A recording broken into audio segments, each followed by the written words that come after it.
E aí, pessoal, tudo certo? Estamos de volta aí com mais um Formiga na Tela. Dessa vez vamos falar de uma comédia romântica com Ryan Reynolds e Sandra Bullock. Calma. Na verdade, nós vamos falar de A Proposta de John Hillcoat.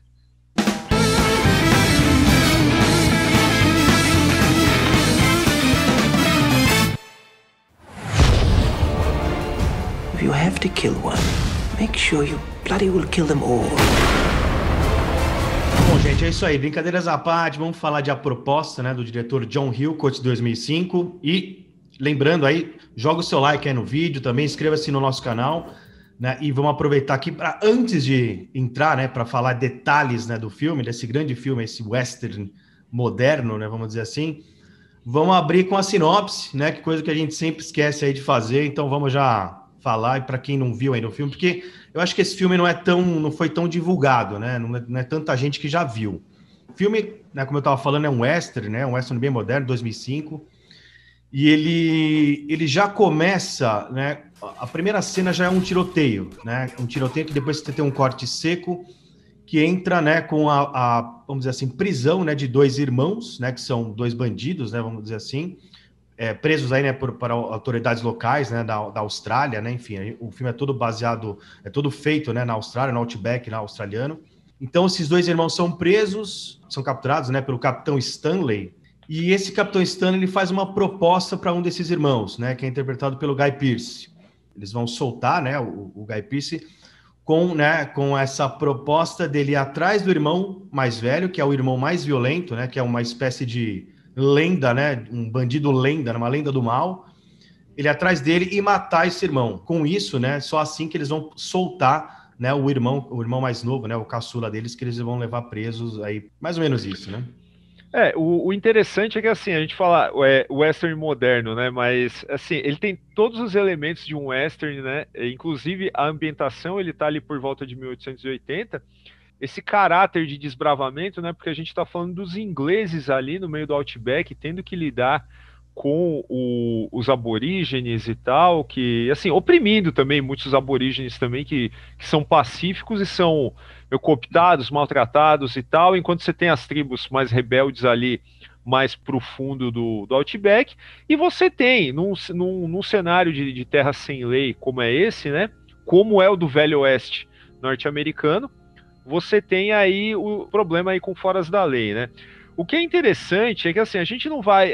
nem tem como dar muito spoiler desse filme, porque até alguns desenlaces, eles são até previsíveis, mas previsíveis no bom sentido, no caso, né? Não é nada que desmereça o filme. Logo de início, a gente percebe que entre esses irmãos, houve um racha, né? O Guy Pearce e o irmão mais novo, tipo, se afastaram, né, do Arthur Burns, que é o tal personagem que vai demorar muito para aparecer nessa história, mas a gente sabe também, não de cara, assim, a gente não sabe com muitos detalhes o que aconteceu, mas a gente sabe que houve um crime bárbaro, né, que não é tipo toda a carreira desses caras, mas é um evento em especial que leva o Capitão Stanley, né, até pressionado por pessoas acima dele ali na administração da área, né, no caso, gente assim grande do governo inglês, que fala, olha, o cara fez isso, ele precisa ser punido e logo, e punido das formas mais bárbaras possíveis.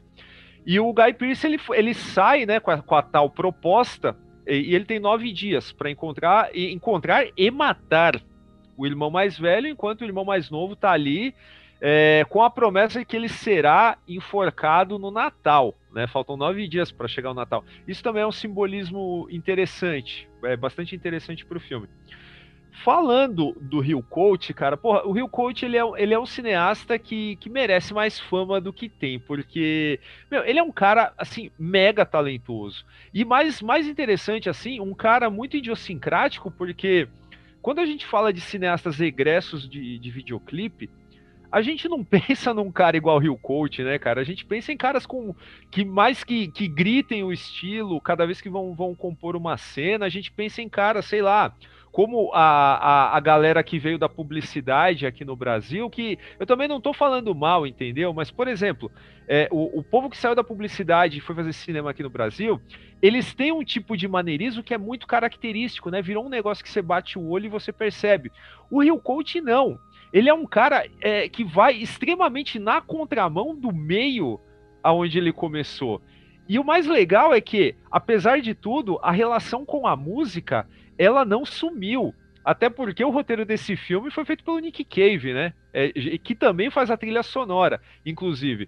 Meu, eu acho assim, a composição visual de A Proposta, junto com a sua fotografia, que até eu nem pesquisei o nome do diretor de fotografia desse filme, mas é um trabalho brilhante. Primeiro porque são planos longos, né? Ele não tem pudor, assim, não tem medo em colocar a câmera ali parada para pegar aquela vastidão do Outback, até usando, né, um aspect ratio de antigamente, né, que lembra até um pouco John Ford.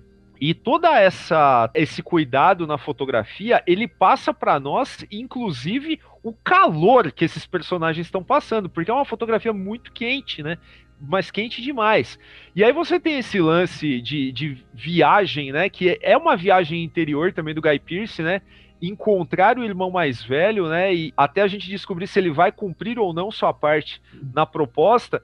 E enquanto ele vai adentrando cada vez mais no deserto, a gente vai tendo mais camadas do próprio Capitão Stanley e a sua vida familiar, né? Que também são aí, dentro desse núcleo, a gente tem dois atores também que são acima de qualquer suspeito, que é o Ray Winstone e a Emily Watson, né, como esposa dele, que estão impecáveis, sabe? Impecáveis.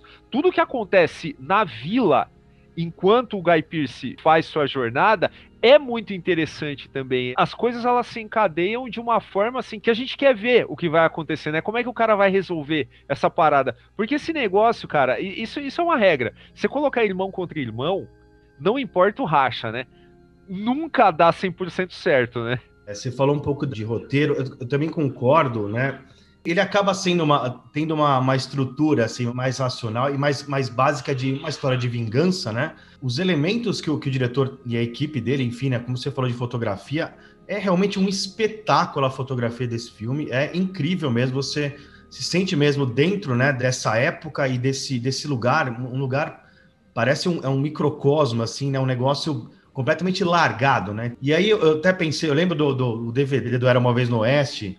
Atrás ele viu um comentário, né, de um crítico falando sobre um filme, era do início ao fim uma lenta e dolorosa, né, ida para a morte, né? Então todos os personagens parece que sabem que vão morrer, menos a Cláudia Cardinale, eu lembro disso. E esse filme parece nesse sentido porque o filme ele tem um ritmo bem contemplativo, né? Ele é devagar, né? Ele tem uma cadência muito forte, né? E toda essa composição de cenas, esses planos abertos maravilhosos. E ele vai indo, né, para esse lado. A morte parece estar em todos os lugares, né? Tem uns closes assim tão sensacionais, né? Tem um momento mais violento do filme, né? Tem umas chibatadas, enfim, né? Que tem um close assim, né? Em dois senhores, né? Onde você vê assim 1 milhão de moscas nas costas desses caras, né? Que dá essa sensação de a mosca está sempre próxima da sujeira, né? Da morte, enfim. Então você tem toda essa composição que é genial, assim, é genial. E você realmente se sente nesse momento, assim, de constante morte, né? O filme leva para isso, né? Então, isso não é spoiler nenhum, né? De você falar que o filme ele vai trazer cenas fortes, né? Bem gráficas mesmo, de morte, e que vai ter muita morte mesmo, né? Então, esse pessoal vai estar caminhando mesmo para isso. E aí, como você falou, né? Dos atores, né, os personagens, o Guy Pearce eu acho fantástico também. Do Capitão Stanley, né, que é o Ray Winstone, é sensacional. Não só ele, né, fazendo, né, o personagem em si, que está excelente, mas a caracterização do personagem também, né, porque isso também não é spoiler, porque é bem no início, ele, né, dá uma coronhada no irmão caçula lá dos Burns, que você já pega assim, e fala, pô, esse Capitão Stanley vai ser um vilão, né, porque, enfim, né, o cara violento, tal, no começo, para depois você entender e ver que o personagem está indo para um outro lado, né? E você começar a entender as suas ações e de uma forma até torcer por ele, né? E torcer pelos vilões e torcer por ele. E inclusive personagens secundários ou até terciários, né? Sei lá, vamos pensar assim, que é o John Hurt, que aparece em 2 cenas, né? E ele rouba as cenas quando ele aparece, né?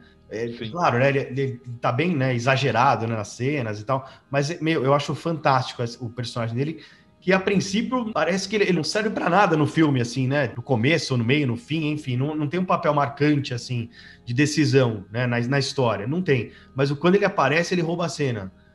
Com certeza, cara. E assim, essa questão do Hill Coach, né, como um cineasta, né, que se formou aí no meio musical, comparar com outro cara também que eu acho que lembra muito, cara. Só que esse aqui tem muito mais peso, é muito mais celebrado e comentado entre cinéfilos, que é o David Fincher, né? Eu acho que o Hill Coach, ele tá no mesmo patamar como contador de histórias, como narrador do que um Fincher, né? E pensar que os dois vieram, né, desse meio de videoclipe diz muito.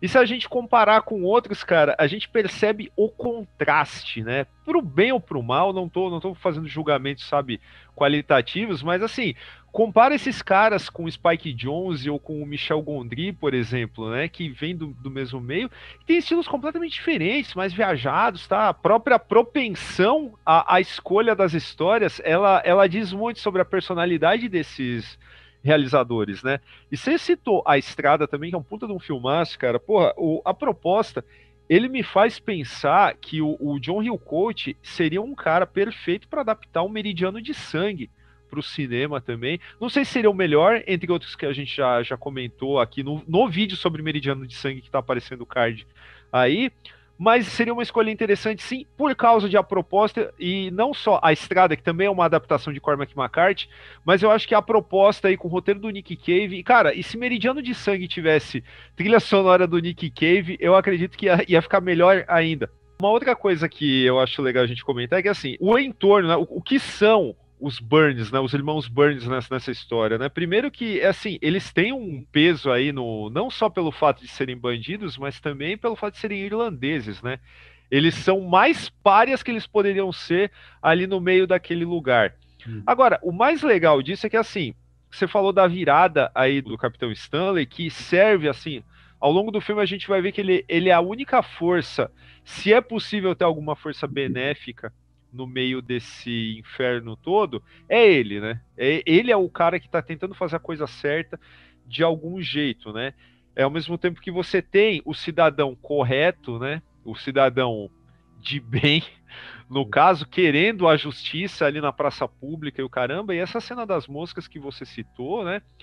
Diz muito sobre o apodrecimento moral dessas pessoas no meio daquele inferno todo, né? Que é um negócio absolutamente sujo. Se as pessoas não estão cobertas de poeira, elas estão cobertas de lama quando chove, de tão ruim que é aquilo. E mais importante que isso, cara, os personagens dentro de uma história simples, de um storyline dos mais básicos, vou insistir aqui que é dos mais básicos, o cara consegue colocar essas nuances em todos os personagens, né? Você tem até o próprio Arthur Burns, que quando aparece, você pensa, porra, primeiro, esse cara é responsável mesmo pelo tal massacre que estão falando aí? O povo tá querendo sangue, tá querendo a cabeça desses caras, mas eles são realmente culpados? Bom, a gente vai descobrir lá na frente. Só que em comparação, um cara que tá vivendo como selvagem é chamado pelos próprios aborígenes de homem-cachorro. Ele é um cara que não liga de ter como companheiro de armas um aborígene. Então, de alguma forma, ele é um pouco mais evoluído que aquela galera lá do vilarejo e os ingleses, né? Todos os bonitinhos, né? Que mandam naquele lugar. E mais ainda, ele é o único personagem que aparenta estar atrás de alguma cultura, de algum tipo de evolução, porque ele é cheio de livros ali no acampamento dele lá, né? Que ele só queima na hora que ele precisa fugir, né? Isso aí também não é spoiler. Mas uma das coisas primordiais para esse filme funcionar também é o Guy Pearce, porque curiosamente ele é um ator que serve muito para esse tipo de papel de homem desesperado, sem quase nada a perder. A gente falou de outro filme dele aqui no Formiga na Tela, que é o The Rover, sabe? Que são papéis muito similares, cara. Como é que um cara nasce para fazer esse tipo de papel? Eu acho que ele devia procurar coisas assim na carreira dele. E não por acaso, em 2018, ele deu uma entrevista falando que A Proposta é o filme preferido entre todos nas quais ele já trabalhou. E, cara, merece. Você vê que com o jeito dele, com a composição dramática que o papel exigia, né? Que é falar pouco, tal, tem muita narração em off, tem toda essa contemplação que você citou. Lembrando até um outro filme muito interessante, que é o Assassinato de Jesse James pelo covarde Robert Ford, né? Também é um filme maravilhoso. Eu acho que o cara conseguiu, sabe, entregar um dos melhores momentos de toda a carreira dele. E olha que ele tem outros ótimos filmes aí na carreira, mas esse aqui eu acho que merece um lugar especial, cara. E você falou dos vilões, né? Realmente curioso, né? Essa diferença dos fora da lei, né? E as autoridades, né? Porque os fora da lei eles são muito mais letrados, até não só no próprio Burns mais velho, né? Que é o mais perigoso, vamos dizer assim, como até as pessoas que estão com ele, né? Então, assim, o rapaz lá, que também é um doidinho que aparece lá cantando, né? Então, tem um apreço pela cultura, né? Dos rebeldes, assim, completamente diferente das autoridades, né, que são bem conservadores, né. O diretor também acerta muito nos closes, né, que te dá essa sensação, né, a gente falou aí dessa parte das moscas. Tem um também que, para mim é fantástico, né, que é que ele dá aquele close na chibata, quando o cara torce, né, e você vai cair quase 1 litro de sangue. Assim, é foda. Cara, é uma cena fantástica, assim, pesada, né, e de uma forma sutil. Você falou do Nick Cave, né, a trilha meio fúnebre, né? É sensacional, até porque a música dele também é assim, né? A música dele é muito difícil de você até colocar em algum gênero, né? Ele tem a música dele já é mais dark, é um negócio mais sombrio, e ele traz isso, ele faz a trilha sonora, né? Ele compõe a trilha sonora bem casada, né? Com a história, né? Que tem toda essa aura de morte, né? Do começo ao fim, então casa muito bem. Não, certeza. E você vê um ator do naipe do Danny Huston, por exemplo, né, que faz o Arthur Burns, que quando você descobre qual que é a verdadeira natureza do cara, você sai correndo, você chora, você grita, você fala, caramba, pô, agora eu tô confuso, né? Embora fosse um pouco óbvio, né? A gente sabe que essas coisas elas são 50-50, só tem 2 caminhos, né? Ou o cara é culpado ou o cara não é culpado, né? Mas quando você vê um cara fazendo um filme desses, cara, depois você vê o cara, sei lá, fazendo o papel de vilão em Mulher Maravilha, dando risadinha satânica, sabe? Puta, cara, não tem como a gente não deixar de lamentar, né? Você vê o desperdício de talento, de potencial, que às vezes esses atores, eles são submetidos, né? Mas enfim, fica aí o testemunho, assim, a proposta, ele é um filme maravilhoso, é um filme complexo, né? Ele no final ele não vai deixar pontas soltas, abertas para você interpretar, talvez sobre o interior dos personagens, né? Mas não sobre os acontecimentos em si, porque eles são as coisas são reveladas para nós, as coisas de alguma forma elas têm seu desenlace, têm sua catarse para o bem ou para o mal. Mas nem por isso ele larga sua complexidade, né? Porque você tem que pensar no estudo de personagens que foi realizado ali. Então fica aí a recomendação. Se você não viu, veja, né? Saiu em DVD aqui no Brasil, eu não sei depois se teve algum relançamento e tal. Também não sei se está em algum streaming, espero que entre logo em algum aí, porque ele é um filme que merece, junto com A Estrada, que talvez um dia a gente comente aqui. E é isso, cara. Conheça esse cineasta de John Hillcoat, quem não conhece, porque ele é um cara muito, muito bom mesmo. É isso aí. Pouco falar desse filme e, sem dúvida, um dos grandes filmes da década aí de 2000. Eu colocaria ele realmente num top bem, né, bem acima, porque o filme é um espetáculo visual, cara. É maravilhoso. Então é isso, pessoal. Esse foi o Formiga na Tela sobre A Proposta de John Hillcoat. Acesse nosso site formigaelétrica.com.br. Também procure a gente nas redes sociais, Facebook, Twitter, Instagram, onde é @formiga.elétrica. Formiga Elétrica também tem uma campanha de financiamento coletivo e recorrente no Apoia-se, apoia.se/formigaelétrica. Vê se você quer contribuir com a gente, ajudar a gente a produzir mais conteúdo, aumentar a nossa qualidade técnica e além, tá? Se ainda não se inscreveu, se ainda não deixou joinha, faz isso pra nós, tá? E a gente volta na quarta que vem. Valeu!